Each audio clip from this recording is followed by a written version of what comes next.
One Piece es una de las historias más importantes de mi vida y probablemente de la tuya también. Llevo más de 10 años siguiendo semana tras semana esta historia, más de 10 años viendo teorías, esperando capítulos, encariñándome con los personajes. One Piece tenía todo para ser sin duda alguna una de las mejores historias jamás contadas, y aún así hay errores tan grandes, tan raros y tan frustrantes que poco a poco le fueron quitando parte de esa grandeza. Por eso el día de hoy conocerás 5 errores de One Piece, y el primero de todos es uno que hasta suena contradictorio, así que comenzamos con...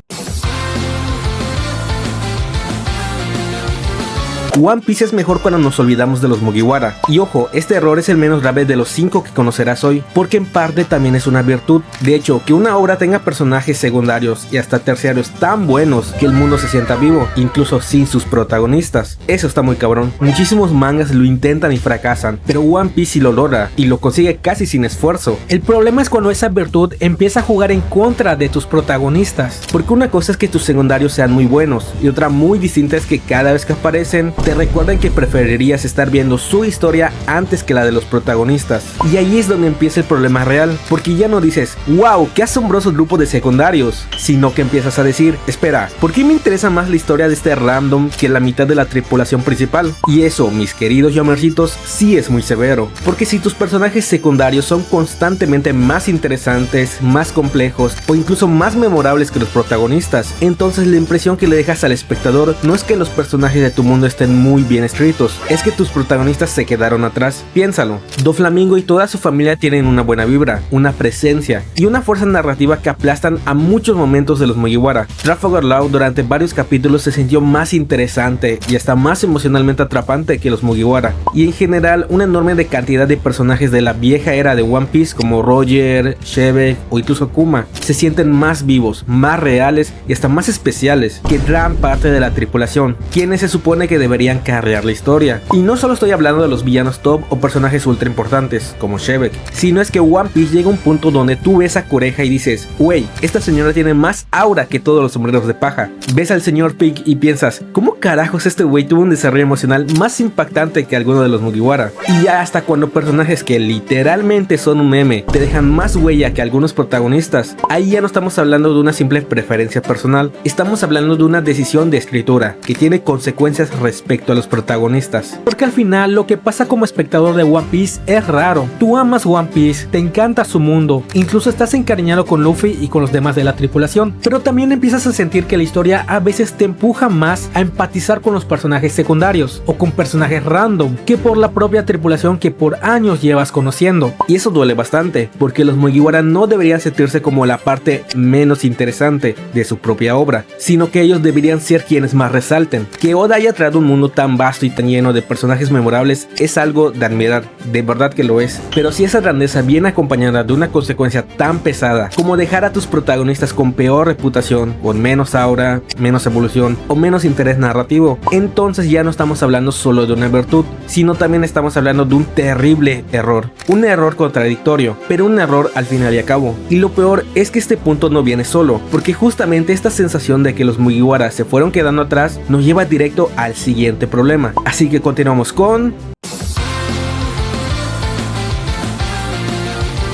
No saben lo que me emperra ver cómo masacraron a mis muchachos, porque al inicio los Mugiwaras tenían personalidad, con sus detalles funables, pero se sentían como personas reales. Zoro era perfecto, porque tenía esa personalidad carismática, chistosa, que se divertía de vez en cuando, pero manteniendo su seriedad. Pero después del time skip, algo pasó, y genuinamente no sé qué ocurrió tras bambalinas, qué decisión se tomó, o qué cable se cruzó, o qué ritual hicieron en la Shonen Jump junto a Oda, pero los Mugiwara cambiaron demasiado. Y ojo, cambiar no es malo, de hecho es algo buenísimo, es el famosísimo llamado desarrollo de personaje. Ver cómo tus protagonistas maduran, lidian con sus traumas, aprenden de sus errores, eso está muy genial. El problema es que aquí no se sintió tanto como un desarrollo, se sintió como si a varios personajes les hubieras arrancado todo lo que los hacía especiales y luego los hubiera dejado atrapados en un solo chiste, lo que se denomina como flanderización, o sea, cuando un personaje deja de sentirse como una persona completa y pasa a convertirse en una caricatura de uno de sus rasgos. Y One Piece, después del time skip, hace eso con una brutalidad que todavía me duele y probablemente también a ti te duela y te enfade. Luffy, por ejemplo, peca de algo parecido a lo que le pasó a Goku en Dragon Ball Super. Lo vuelve más estúpido, más imprudente, más cabeza hueca, como si la muerte de Ace no hubiera significado nada, como si no hubiese aprendido absolutamente nada sobre el precio de tomar decisiones impulsivas y poner en riesgo a la gente que amas. Ahora, siendo justos, Luffy fue de los que menos sufrieron, así que imagina el nivel de desastre que Luffy es el que salió menos peor, porque luego volteas a ver a Sanji y te dices, bro, ¿qué te hicieron? Antes sus chistes con las mujeres podían ser molestos, nunca fueron mi parte favorita del personaje, pero estaban en ese punto donde,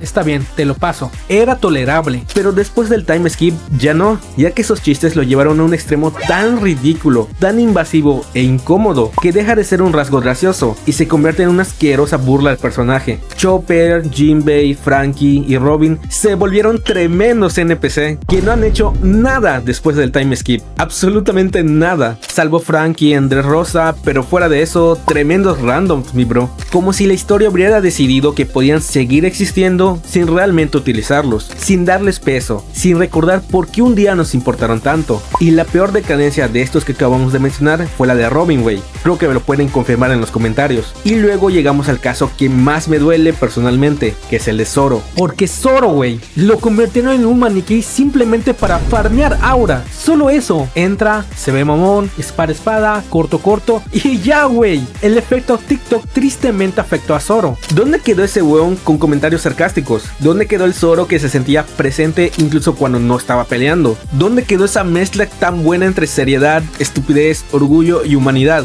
¿Dónde quedó Zoro? Porque sí, Zoro siempre fue fachero, pero antes era fachero con carisma. Ahora está Ice, frío, hielo, sin evolución. Ahora, tampoco quiero venir aquí a fingir que todos quedaron igual de destruidos, porque hay dos que más o menos sobrevivieron al apocalipsis. La primera es Nami, y digo más o menos porque sí, la empujaron todavía más al lado codicioso, al dinero, a reaccionar por interés. Pero por lo menos Nami ha tenido momentos post time skip donde vuelve a sentirse como un personaje real. Incluso considero que es mejor que antes, donde se le ve carácter, con presencia y autoridad. De hecho, es hasta curioso, porque si te pones a pensarlo, a veces parece que la parte del brillo en los diálogos que perdió Zoro se lo dieron a Nami, y no sé si eso habla bien de Oda o no. Y el otro que medio se salva es Brook, que sí, muchas veces también queda medio perdido en el fondo del barco como un NPC, pero cuando le toca actuar, lo hace de manera espectacular. Brook tiene esa capacidad rarísima de pasar desapercibido durante tramos enteros, y de pronto regalarnos uno de esos momentos inolvidables, como cuando se enfrenta a Big Mom, por ejemplo. Y justo por esto, este error nos enoja aún más al fandom de One Piece, porque no estamos hablando de personajes que nunca fueron buenos, no estamos hablando de un elenco que jamás tuvo esa chispa, ese brillo. Estamos hablando de personajes con los que nos encariñamos durante cientos de episodios, personajes que se sentían vivos, personajes con presencia, con dinámica, con alma, güey, que sí, tenían sus defectos, pero eso los hacía reales. Y de repente todo eso que los hacía brillar desaparece de un instante a otro. Y yo entiendo el argumento de defensa de los fans tóxicos de One Piece, es que la historia ya es más seria, es que ya están peleando contra Yonkos, es que ya no tienen tiempo para tonterías. Sí, totalmente de acuerdo. Con todo lo que está pasando en el nuevo mundo de One Piece, es complicado dedicarle tiempo a cada uno de los Mugiwara, y que la vía más fácil es hacerlo más serios, entre comillas. Pero una cosa es madurar para que sean serios y adaptarse al contexto en el que están ahorita, y otra muy distinta es volverlos menos interesantes, convertirlos en un NPC. Oda no supo ejecutar este cambio de una manera orgánica, y eso arruina muchísimo a los protagonistas, porque si ya en el punto anterior sentíamos que otros personajes podían eclipsarlos y opacarlos por completo, con esto directamente empiezas a sentir que los Mugiwara ya no compiten ni contra sus propias versiones del pasado. Y si crees que esto ya es grave, espérate, porque el siguiente error ya entra en un terreno catastrófico, y además es uno de esos temas donde el fandom más tóxico de One Piece agarra escudo y espada para defender lo indefendible. Así que continuamos con Hay algo que jamás pensé decir de One Piece, porque una obra sobre piratas, marinos, guerras, traiciones y monstruos del tamaño de malditas islas, porque ver que nada de esto representa un peligro real para los protagonistas es absurdo. No me sorprendería ver que One Piece sea transmitida en Disney, porque en One Piece no hay consecuencias. Es más, estoy equivocado, porque incluso en Disney sí pasan situaciones cruciales, como la traición a Mufasa o la caída de Froyo, cosas que en One Piece no pasan, porque sí, suena duro, pero vamos a decirlo como es. En One Piece ya casi no existen ni las consecuencias ni el peligro, y eso no empezó ayer. Desde el inicio de la historia los Mugiwara cargan con un plot armor gigantesco, un poder del guión tan descarado que a veces ni siquiera se esfuerzan en ocultarlo o disimularlo. Y no me malentiendan, toda ficción tiene cierto nivel de conveniencia, toda historia protege un poco a sus protagonistas. Esto no es exclusivo de One Piece, el problema es cuando esa protección deja de sentirse como parte de la narrativa y empieza a sentirse como algo forzado, porque ya no piensas, vaya, la liberaron por poquito, sino que piensas, what the fuck Oda, ¿cómo que Luffy despertó el Super Saiyajin fase Chupamon 3000 para vencer a Kaido? Porque no había otra manera coherente de conseguirlo, what the fuck. Y cuando una historia te acostumbra a pensar así, aniquila una parte esencial de la atención. Veamos unos cuantos ejemplos. Ok, te compro que Dragon justamente haya aparecido en Lockdown en el mismo momento donde Smoker estaba a punto de rematar a Luffy. Sí, sospechoso, pero bueno, puede que Dragon esté de vacaciones justamente en Lockdown y se les topó ahí. Está bien, te lo compro. Ok, Crocodile ya derrota a Luffy 2 veces y no lo remata o toma medidas para que este mocoso no vuelva a interferir en sus planes. Y al final Luffy termina derrotando a Crocodile a pesar de que él era superior y antes lo había derrotado 2 veces. Pero ya me está molestando un poco. Los villanos de One Piece son muy bobos, pero me la rifo, te lo acepto, no me gusta, jalo. Es un poco fumado que Crocodile haya derrotado a Luffy 2 veces y no lo haya rematado, pero me sirve. Un segundo error lo comete cualquiera, pero cuando este patrón se repite una y otra vez, ya güey, Oda, estás exagerando, como pasó con Rob Lucci cuando por fin derrota a Luffy, pero en vez de tomarse un minuto, es más, solo debería tomarse unos segundos para asegurarse de inmovilizarlo o de acabar definitivamente con Luffy, con un ataque más, pero no, claro que no, la historia todavía necesita que se levante, y con la ayuda del poder de la amistad, por palabras de Usopp, mágicamente Luffy logra recuperarse y vencer a Rob Lucci. Hay un montón de momentos en One Piece donde los Mugiwara sobreviven no porque la situación estuviera bien construida para que escaparan, sino porque el guión simplemente decidió que no era su hora. Y esa diferencia es horrible, porque entonces ya no solo te decepcionas lo que pasa con los personajes, sino que también cambia lo que tú sientes cuando estás viendo la historia. Ya no sientes un verdadero suspenso, ya no sientes esa tensión en el pecho de a la madre güey, aquí va a pasar algo grave güey. ¿Por qué? Porque sabes que casi nadie paga el precio real, y si alguien parece morir o revive más adelante, o resulta que no estaba tan muerto, o la historia encuentra una forma rara para decirte no te preocupes, todavía sigue aquí, entonces el espectador aprende a dejar de creer, y una historia sin esa fe del espectador pierde mucho poder, porque ese es el otro gran problema de One Piece dentro de ese tercer puesto. En One Piece casi nadie muere de verdad, y si muere muchas veces ni siquiera pesa como debería. Hay excepciones, Barba Blanca por ejemplo, ninguna queja, ese momento fue enorme, fue imponente, fue brutal, fue absoluto cine, pero luego volteas a ver otras muertes y la cosa ya no se ve tan bien. La muerte de Ace por ejemplo es importantísima para la historia, pero también está construida de una forma que a muchísima gente le sigue generando ruido, porque no se siente como una tragedia inevitable y perfecta, se siente en parte como una tragedia causada por una decisión impulsiva, torpe y evitable, causada por el frágil ego de Ace y que se siente muy forzado y sin sentido. De hecho la muerte de Ace necesita un video exclusivo, porque es una de las peores cosas que ha hecho One Piece, y sin problemas la muerte de Ace es la peor de toda la historia del manga anime en general. Luego está el caso de Pedro, tuvo su momento, pero tampoco es que haya dejado una herida gigantesca y permanente en la estructura de la historia de One Piece, y fuera de eso, One Piece no tiene tantas muertes realmente significativas que cambien para siempre la experiencia del lector. Entonces, ¿qué pasa? Que la historia empieza a perder seriedad, no porque tenga que volverse edgy, no porque ahora todos deban de morir, no porque One Piece tenga que volverse un seinen de la noche a la mañana. No, el problema es mucho más básico. Si tú me pones enfrente a enemigos absurdamente rotos, a monstruos supremos como Kaido, a fuerzas que deberían aplastar por completo a los protagonistas, pero yo sé en el fondo que ninguno de ellos va a dejar consecuencias severas, reales, entonces ¿cómo quieres que me lo tome en serio? Porque eso es justo lo que pasa ahora. Tienes a los Mugiwaras enfrentándose a cosas que por puro contexto de su mundo deberían ser aterradoras, protagonistas, un Yonko con una tripulación infinitamente superior, el Gorosei, que literalmente entra en escena como si fueran entidades intocables, amenazas que en papel deberían hacerte pensar, no mames, llamen a Dios, güey, pero luego pasa el arco y no les hacen nada realmente irreversible a los protagonistas. Por ejemplo, en Egghead, al final del arco, los 5 Gorosei, los personajes más importantes y rotísimos de la historia, estuvieron cara en cara en contra los Mugiwara. Y me estás diciendo que 5 Gorosei no pudieron, y ya ni siquiera digo matar, sino simplemente herir a un Mugiwara.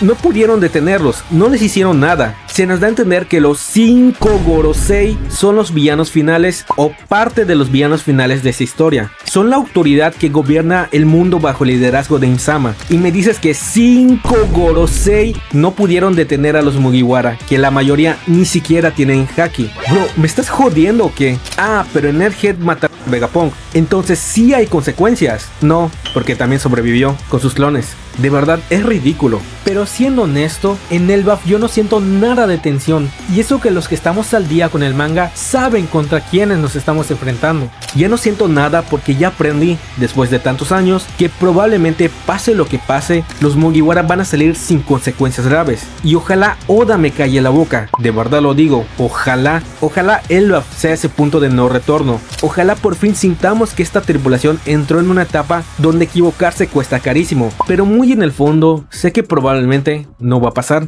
Si tú sabes que tus protagonistas en su estado actual ni de broma pueden derrotar o afrontar coherentemente a ciertos villanos, entonces no los pongas a resolver ese conflicto con puro guionazo. O los preparas, o justificas su evolución, o construyes el enfrentamiento de una forma más inteligente, más estratégica, o simplemente no los metes en ese problema todavía. Porque lo que no puedes hacer eternamente es lanzar a tus personajes contra amenazas imposibles y luego arreglar todo con conveniencias, milagros o con el poder del guión. Eso simplemente desgasta al lector de One Piece y genera que ya no sintamos peligro ni tensión en la historia. Y lo más triste de todo es que antes sí teníamos esa sensación de peligro, sí existía, sí estaba ahí. La vimos con Aokiji, la vimos con la pérdida de Merry, la vimos en Shabody, donde por fin sentías que el mundo de One Piece podía aplastar a los Mugiwara como cuando pelearon contra Kuma. Ahí sí había suspenso, ahí sí sentías que estaban en problemas de verdad, ahí sí la aventura y Oda parecían tener agallas, pero después del time skip, gran parte de esa esencia se perdió. Y para acabarla de rematar, el anime todavía empeora un poco esta sensación, porque en el manga, aunque sea un poquito, pero muy poquito, a veces queda una mínima sombra de tensión por la forma en la que el manga lo representa. En cambio, el anime, entre ritmos lentos, escenas alargadas, muchas veces termina amortiguando todavía más el poco suspenso que queda. Y justo por eso, el siguiente error ya no tiene que ver solo con la historia, tiene que ver cómo te la cuentan. Y es ahí donde la cosa se pone todavía peor, por lo que continuamos con el siguiente error, que es... Hasta ahora hemos hablado de errores que están dentro de la historia, errores de personaje, de tensión, de escritura, pero este siguiente punto es diferente, porque aquí ya no estamos hablando solo de One Piece como obra, sino de algo que le hizo un daño brutal a su reputación frente a toda la comunidad del anime, y este error tiene nombre y apellido: Toei Animation. Porque seamos honestos, si de verdad te interesa One Piece y quieres disfrutar su historia de la mejor manera posible, lo mejor que puedes hacer es leer el manga. Y no lo digo por mamá de el manga siempre es mejor, lo digo porque en One Piece el manga se siente más limpio, más fluido, más directo. El dibujo de Oda es asombroso y la narrativa fluye muy bien de manera constante. La aventura avanza de manera más satisfactoria porque tú lees la historia a tu propio ritmo. Pero Toei vio esta mina de oro llamado One Piece y en vez de pensar vamos a adaptarla con el respeto y el ritmo que se merece, pensó, a esta vaca le vamos a sacar hasta la última gota de leche aunque salga polvo. Y el resultado fue que durante muchísimo tiempo el anime de One Piece fue un producto inflado, desgastante y en muchísimos tramos de muy baja calidad. Y aquí quiero ponerme personal porque no es algo que me contaron, es algo que yo viví. Yo estaba al día viendo Dressrosa cuando se emitía semana tras semana y fue desesperante, pero desesperante de verdad, no de ay, estuvo lento el capítulo, No, estoy hablando de una sensación de sentarte durante 20 minutos para mirar el episodio y sentir que la historia avanzó lo mismo que una tortuga cargando el peso equivalente a 284 Snorlax. Porque ponte a hacer cuentas, de esos 20 minutos le quitas el opening, le quitas el resumen del capítulo anterior, le quitas planos eternos y estáticos de relleno, le quitas escenas infinitas de gente corriendo de la jaula de pájaros de Duffy, y a final de cuentas, de un capítulo de 20 minutos, solamente la historia avanzó 8 minutos, menos que la mitad de lo que dura el episodio.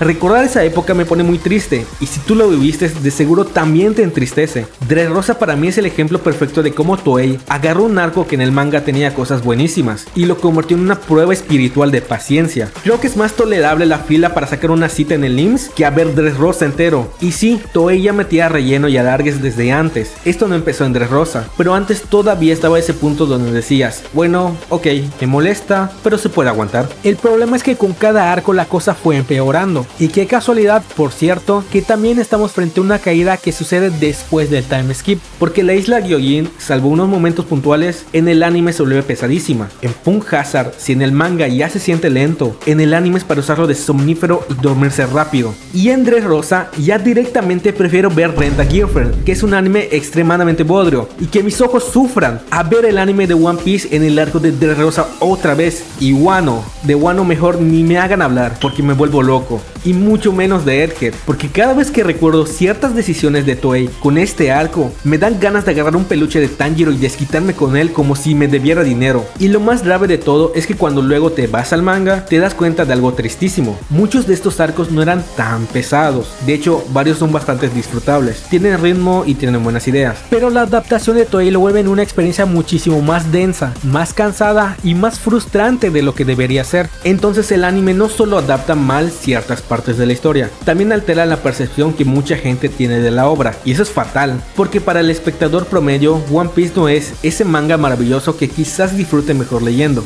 No, para muchísima gente One Piece es ese anime larguísimo que va lentísimo, donde pasa muy poco en cada capítulo y que da pereza de empezar, y que encima se pone bueno en el capítulo 300. Ese daño reputacional que causó Toei no es menor, es gigantesco. Y sí, ya sé cuál es la defensa de siempre, es que tenían que evitar alcanzar el manga. Correcto, ese era un problema real, no lo niego, pero aquí es donde entra algo que me vuelve loco. Hace más de una década la industria ya nos había enseñado otra forma de hacer las cosas. Los animes por temporada existen justamente por eso, para cuidar el ritmo, para no destruir el material original, para evitar estar estirando escenas hasta que aparezcan chicle usado. Ahí tienes ejemplos clarísimos. My Hero Academia en su momento lo supo hacer, Demon Slayer fue quien mejor lo hizo, Jujutsu Kaisen actualmente la está rompiendo, y también usa el formato de temporadas. Hacer animes por temporadas no es una maldición, no es una herejía, al contrario, muchas veces es la razón por la que una adaptación sigue siendo disfrutable, y One Piece tardó una eternidad en adaptarse a esa lógica. Apenas ahora empiezan a adaptarse con este formato, con el arco de Elbaf, pero ¿a qué costo? Porque si hubieran tomado esa decisión mucho antes, la calidad del anime de One Piece sería muchísimo mejor al día de hoy, y no solo eso, sino que también sería mejor la reputación de One Piece frente a quienes consumen anime. Imagínate cuánta gente se rindió en Dressrosa, cuánta gente no llegó al final de Wano sin sentirse agotada, cuánta gente piensa que hoy One Piece es buenísimo pero imposible de ver. Esto no pasa solo por la longitud de la historia, pasa por cómo se adaptó. Y aquí voy a decir algo medio cruel, pero pues ni modos. El hambreado de Toei Animation solo buscaba llenar sus bolsillos de dinero de los fans de One Piece, porque son conformistas y aceptan migajas de un anime que debería ser espectacular y no lo es. El conformismo mediocre del fandom de One Piece también es parte de este conflicto, por aceptar cualquier mierda que les ofrezcan. Y te lo dice alguien que también es un hambreado de primera, no por nada soy youtuber. Y claro, mientras haya gente que vea, consuma y aplauda cualquier migaja, la maquinaria que sigue exprimiendo One Piece va a seguir existiendo. Porque de verdad, ponte a imaginar por un segundo otro multiverso, uno donde One Piece hubiese sido adaptado desde hace años con un formato más planeado, más cinematográfico, uno donde no hubiera que sobrevivir al somnífero que Toei Animation creó para llegar a momentos buenísimos de One Piece. Imagina este mundo con una adaptación a nivel de estudios que cuidan el más mínimo detalle. No digo que mágicamente todo sería perfecto, pero hermano, de verdad, imagina cómo sería el mundo si One Piece hubiera sido adaptado por Ufotable, por Madhouse o por MAPPA. Y de hecho está el proyecto de remake del anime de One Piece, porque en teoría es la oportunidad de corregir todas las cagadas históricas que nos dejó la terrible e infumable adaptación de Toei. Ojalá salga bien, ojalá de verdad se le haga justicia, porque One Piece merece que más gente lo experimente sin tener que atravesar una muralla de capítulos capítulos inflados y escenas estiradas hasta el delirio de Toei Animation. Ok, de acuerdo, pero aunque Toei ya le hizo muchísimo daño a One Piece, todavía no llegamos al error más grande, porque una mala adaptación te complica la experiencia, te desgasta, te desespera. Pero si Toei ya le hizo mucho daño a la reputación de One Piece, ¿cuál es el error que de verdad arruinó One Piece y provocó que pasara de ser casi la mejor historia de la industria del manga anime a ser tremendo bodrio? Un error que no hay ninguna forma, ninguna manera de solucionarlo, hagamos lo que hagamos. Pues continuamos con... Ahora sí ya llegamos al punto más incómodo de todo el video, el más doloroso y más polémico, y probablemente el que más gente va a querer sacarme de contexto para funarme, pero ni modos, hay que decirlo, el peor error de One Piece es el mismísimo Eiichiro Oda. Y antes de que alguien se arda, déjame aclarar algo importantísimo. Esto no lo digo porque crea que Oda es un mal autor, al contrario, Oda tiene una de las mejores mentes creativas que la industria del manga anime nos ha dado. Lo que hizo con One Piece es una locura, el lore, las islas, la imaginación visual, los misterios, todo eso es de admirar. Estoy convencido de que muy poca gente en el planeta Tierra tiene la capacidad de construir algo tan vasto como lo que él construyó. Pero mi conflicto con Oda no nace de su falta de talento, nace justamente de lo contrario. Me molesta porque sé de lo que es capaz y no lo aprovecha. Porque si tú tienes la creatividad para inventarte un mundo así, si tienes la cabeza para sembrar misterios durante años, si puedes crear personajes memorables, islas enteras con una identidad propia y demás detalles característicos de One Piece, entonces yo me pregunto algo muy simple. ¿Cómo es posible que alguien que tiene tanto talento falle demasiado en cosas tan obvias? Esa es la parte que me caga y me enfada. No los errores en sí, sino lo evidentes que son. Porque One Piece, desde mi perspectiva, comete errores constantemente que se sienten demasiado notorios. Errores casi de principiante. Errores de estructura, de progresión, de consecuencias. Errores que ya fuimos viendo a lo largo de todo el video. Y todavía faltan más. Por ejemplo, uno que a mí me desespera muchísimo es el desarrollo del poder de los Mugiwara, como es el caso de Usopp. ¿Cómo se supone que yo lo considero un miembro valioso de la tripulación si la historia no le ha dado el seguimiento que necesita? Sí, estuvo bien el despertar de Haki de observación en Dressrosa, pero ¿y después qué? Nada. Usopp se quedó olvidado por completo. Y eso no es un detalle menor, porque tarde o temprano Usopp tendrá que enfrentarse a un miembro de la tripulación de Barba Negra. ¿Y cómo Oda pretende que Usopp gane si es el más débil? Tengan en cuenta que Luffy, Zoro y Sanji necesitaron 2 años para dominar a nivel básico el Haki, considerando que son humanos con mucho talento. Entonces, ¿cómo se supone que personajes como Usopp o varios de los demás Mugiwara van a ponerse al nivel que exige el final de la historia en tan poco tiempo y que sea creíble? Porque sí o sí lo van a necesitar. No hay manera coherente de afrontar ciertos rivales pendientes sin un power up o sin Haki. Entonces aquí había una oportunidad clarísima. Oda debía mostrar a Usopp entrenando poco a poco. Podía ser que ese despertar en Dressrosa no fuera solo un momento de hype, sino el inicio de una evolución real. Oda tenía que mostrar a Usopp practicando entre arcos su Haki con la ayuda de Zoro, fallando, mejorando y así. Aunque siguiera siendo un power up un poco sacado de la manga, al menos lo sentiremos un poquito trabajado y justificado. Y este solo es un ejemplo, porque One Piece está lleno de otras cosas que, siendo sincero, me cuesta entender cómo Oda no lo vio venir. Los Yonko vendieron humo, la conveniencia rarísima de ciertos poderes como el de Bonnie, la presencia del Gorosei, que prometía una locura y terminó siendo muchísimo menos contundente de lo que pudo haber sido, la introducción tan irregular del Haki en Marineford, la escala de poder de la obra que casualmente se adapta a lo que el guión necesita. Porque explícame algo, ¿cómo pasamos de que Luffy pueda derrotar a Crocodile en Arabasta a que poco tiempo después en Marineford Crocodile ya se había metido en dinámicas donde el lector tiene que aceptar que puede plantearse con personajes que están en otra liga, como Doflamingo o Akainu, y que mágicamente ya tenga Haki, que no lo demostró en Arabasta? Porque tengan en cuenta que la diferencia de tiempo entre Arabasta y Marineford no es mucha, si acaso son de semanas o meses. Entonces que en ese poco tiempo Crocodile haya evolucionado tanto, no tiene sentido. Este tipo de cosas no rompen la historia de inmediato, pero sí la desgastan, y por eso Eiichiro Oda es el peor error de One Piece. Porque sabemos que el señor tiene la suficiente capacidad para hacer de One Piece la mejor historia del manga anime de todos, pero simplemente no lo quiso así. Por alguna extraña razón, le valió madres estos errores que mencionamos, que repito, son bastante claros y evidentes, que hasta un random como yo los notó y en minutos hizo propuestas para arreglarlo. Entonces, que un genio como Oda no se percate de ello me hace sentir triste, porque One Piece lo tenía todo para ser el número 1, pero simplemente terminó como una historia sobrevalorada, que sigue siendo buena buena y muy entretenida, pero que ni de broma entra en el top 10 de mejores historias del manga anime. Y no porque One Piece sea malo, sino porque su autor, teniendo toda la capacidad y recursos disponibles, no quiso que One Piece se convierta en una leyenda.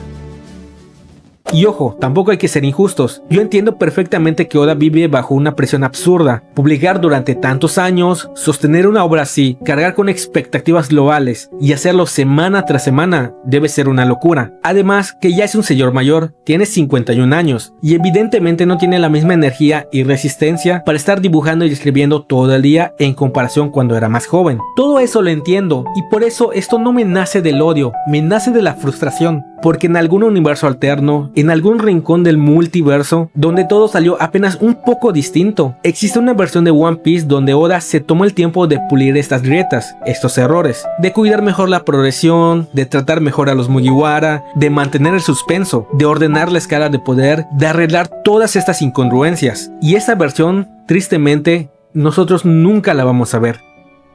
Y por eso mismo, después de todo lo que hablamos hoy, mi conclusión con One Piece no es que sea una basura, ni que no valga la pena. Mi conclusión es otra. One Piece sí es una buena historia, sí tiene momentos increíbles, personajes geniales, un mundo vibrante y muchas cosas chingonas por descubrir. Pero una cosa es reconocer todo lo bueno que tiene y otra muy distinta es sobrevalorar al punto de fingir que no se equivoca. Porque no, la mayoría de las cosas Oda no las tenía planeadas. One Piece no es perfecta, y eso está bien, y señalar sus fallos no te conviene en hater, ni en mal fan, ni en alguien que no entendió la obra. Al contrario, a veces criticar algo también es una forma de demostrar cuánto te importa, porque cuando una historia te gusta de verdad, no solo celebras sus aciertos, también te das cuenta de las cosas que te frustran, de los errores presentes, y de todo lo que pudo haber sido mejor. No hay nada malo en admitir que una obra tiene defectos, y tampoco no hay nada de malo en seguir disfrutándola a pesar de ellos. Por ejemplo, en mi caso, me gusta mucho Demon Slayer, pero reconozco que tiene demasiados errores, iguales o mayores que los de One Piece, y a pesar de eso, me sigue gustando y lo disfruto, porque al final, que One Piece tenga errores no significa que deje de ser especial, solo significa que, como cualquier otra gran historia, también está llena de decisiones cuestionables, fallos de ejecución y cosas que simplemente no estuvieron a la altura de su propio potencial. Pero lo importante es que nosotros desarrollemos un pensamiento crítico y neutral para reconocer esos puntos bajos y aún así seguir disfrutando de nuestras historias favoritas. A excepción de Rent a Girlfriend, bro, si de verdad te gusta esa madre, no irónicamente, por favor chécate, sal a tocar pasto o consíguete una chamba.